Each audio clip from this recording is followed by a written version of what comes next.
So, are you thinking about buying a home in 2026? For most people, the biggest hurdle, the thing that always seems to get in the way, is the down payment. But what if you could make that hurdle a whole lot smaller? In this explainer, we're going to break down exactly how you can make homeownership a reality, probably a lot sooner than you think. I'm guessing for a lot of you watching, the answer is a big yes. Let's be real, saving tens of thousands of dollars is a huge task, and it's pretty much the #1 reason people who want to buy a home feel like they're stuck on the sidelines, just watching from year to year. But here's the thing. There's a really powerful tool out there, a kind of secret weapon that thousands of people use every single year to get over that exact obstacle. The problem? Most people either have no idea it exists, or they just assume, usually incorrectly, that they won't qualify. We're about to change that. So what is this big solution I'm talking about? Well, it's called Down Payment Assistance, or DPA for short.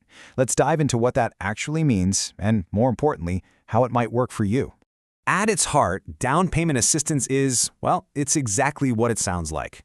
These are official programs, usually funded by state or government housing agencies, and they're designed for one specific purpose: to help you cover that big upfront cost of buying a home. And just to be clear, this is not a scam. It's a completely legitimate path to owning your own place. And what's really cool is how flexible this help can be. It comes in a few different flavors. The absolute best one, that's a grant, which is basically free money you never have to pay back. Then you've got forgivable loans, which often get wiped away after you've lived in a house for a few years. And there are also separate low-interest loans that come with really manageable payments. And listen, we are not talking about small change here. Depending on where you live and the program you find, this assistance can be seriously substantial. We're talking $5, $10, sometimes even more than $25,000. I mean, that can be a complete game changer for someone trying to buy a home. This is the question, right? This is where most people just stop. There's this huge misconception that these programs are only for a very, very small group of people, but you might be really surprised. Now, the exact rules are going to change depending on your state, but these are the usual suspects. You generally need to be a first-time home buyer, your income has to fall within certain limits, you need a solid credit score, and you have to plan on actually living in the home. The key thing here is that a lot of working families easily meet these criteria. Okay, and here's a really important point that a ton of people get wrong. That term, first-time home buyer, can be a little misleading. For most of these programs, it just means you haven't owned a home in the last 3 years. So, yeah, even if you've owned a house before, you could still be eligible to apply. All right, so maybe you're thinking, hey, I might actually qualify for this. So what's next?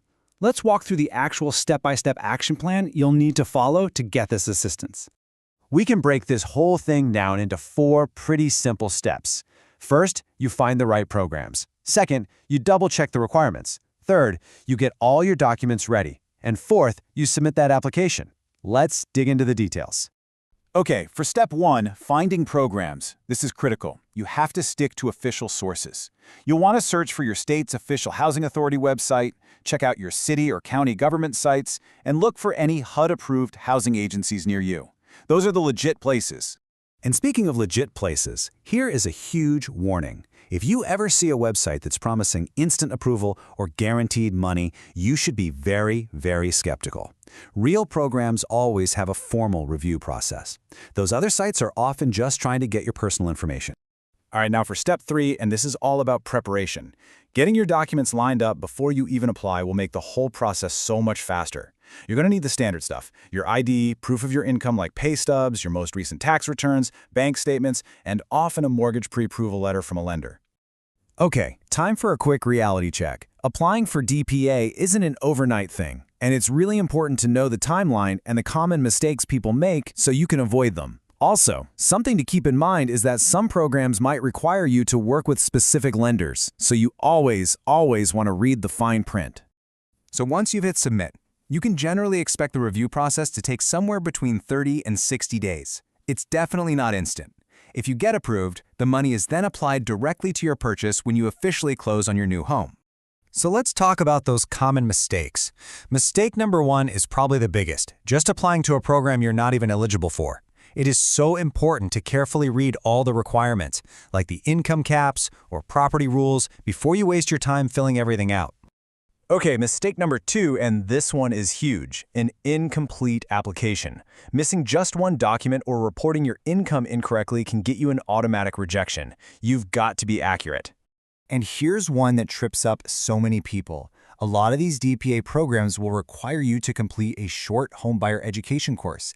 It's usually pretty simple, you can often do it online, but just forgetting about it is a simple mistake that can cost you thousands of dollars in assistance. So, what's the big takeaway from all these potential mistakes? It's simple, really. Just take your time. Before you click that submit button, go back and review every single page. Double-check your numbers, make sure all your documents are there, and confirm you've met every single requirement. A few extra minutes of review can save you weeks of headaches. So we have covered what down payment assistance is, who might qualify, and how to apply. So let's talk about your next move and why you should start thinking about this for 2026 right now. If you remember one thing from this whole explainer, let it be this. These programs do not have unlimited cash. The money is usually dished out once a year, and when it's gone until the next funding cycle. That means timing is absolutely everything. And that really just leaves one final question for you. Knowing that these opportunities are limited and they're time-sensitive, are you going to be ready? If you start doing your research and getting your documents together now, you put yourself in the absolute best position to get these funds when you're ready to make your move. Hey, if this guide was helpful for you, make sure you subscribe for more updates on housing programs and other financial tools to get you ready for 2026. New programs pop up all the time, and just staying informed is the very first step toward getting into your new home.